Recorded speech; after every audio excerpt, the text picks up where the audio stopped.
All right, let's get right into it. Today, we're tearing down the current market data for telemetry travel nursing. Completely independent, zero agency bias, no sponsored placements, and definitely no recruiter influence. We just want to make sure you know exactly what your skills and your next contract are actually worth in the 2026 landscape. Let's hit the bottom line immediately with a number that should have every single telemetry nurse's ears burning: $245. Right now, step-down nurses who are doing heavily overlapping work using the exact same cardiac monitoring and rhythm interpretation skills as you are pulling in an extra $245 a week. And honestly, a lot of the time, that difference literally just comes down to a job title change. So you're probably wondering, how high can it really go? Well, if you position yourself right, the absolute ceiling for top-tier telemetry contracts is currently hitting a massive $3,811 a week. That's the high watermark in live job data right now, but getting there takes a seriously strategic approach. Which brings us to Section 1, the step-down pay gap. To capture those high-end numbers, we really need to look at this clinical middle ground. Telemetry sits perfectly between general med-surg and the ICU. You're managing patients bouncing back from strokes, kidney failure, COPD exacerbations. You know the drill. You're handling continuous hemodynamic monitoring, EKGs, O2 stats, blood pressure trending, and you have to know exactly when to escalate care, all without hitting full ICU-level intervention. Because these floors run near capacity almost constantly, the staffing math almost always favors travelers over permanent staff during census swings. That makes this one of the most consistently available specialties on the board. Now check out how these numbers stack up. The national average for travel telemetry right now is $2,081 a week. Compare that to a staff telemetry rate, which sits around $1,550, and you're looking at a massive 52% premium just for traveling.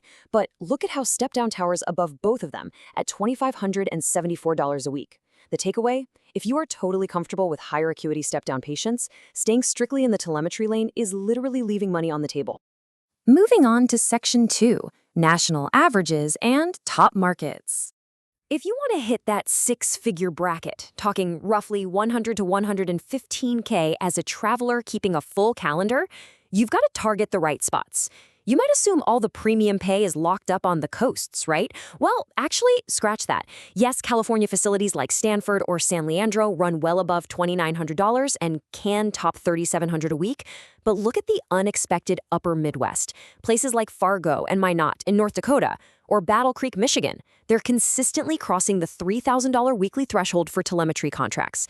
The map for high pay is way wider than people think. All right, Section 3. Decoding the pay package. Generating a high gross weekly rate is really only half the battle. Two telemetry contracts with the exact same weekly gross can yield wildly different net incomes depending on the itemized breakdown. It's like a giant puzzle. It all comes down to how that gross splits between your taxable wages and your non-taxable stipends. Never, ever compare two offers just on the gross number without looking under the hood first. Let's break down the ideal split here. Your taxable base usually runs between $20 and $40 an hour. Remember, that's the number that actually counts for your Social Security, Medicare, and your overtime calculations.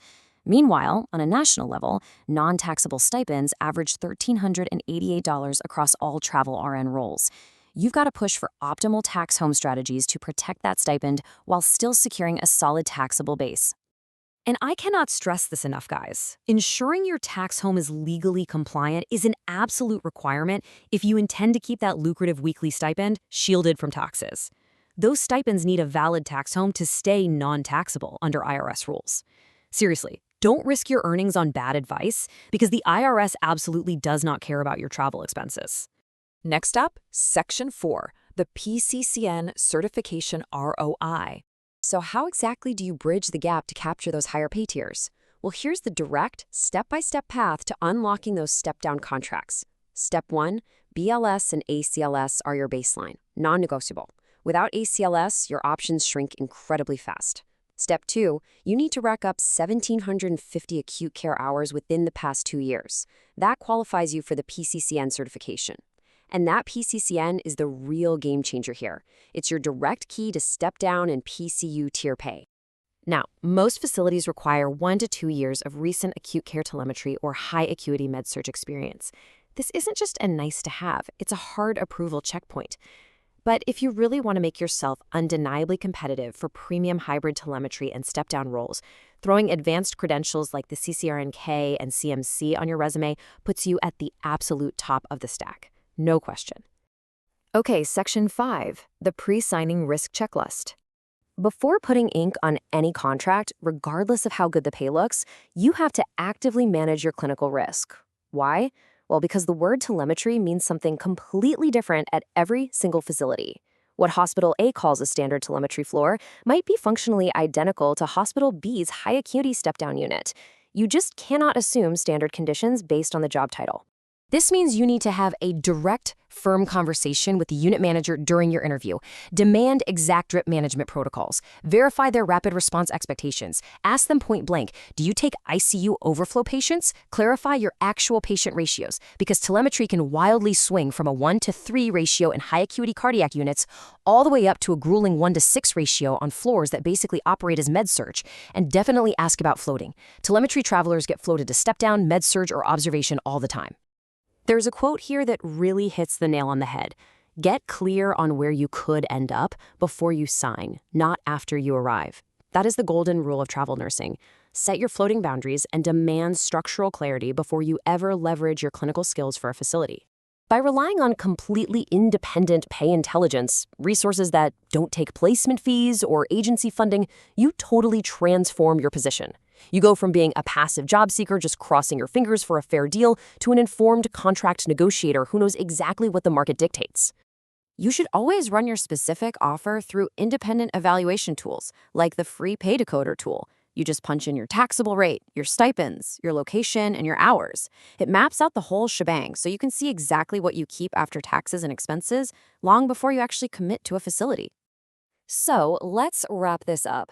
Look closely at your current telemetry contract. Take a really honest look at your clinical experience, your cardiac monitoring skills, your certs, and ask yourself, are you leaving $245 a week on the table for a job you're basically already doing? It's your career, it's your money. Make sure you're getting exactly what you're worth.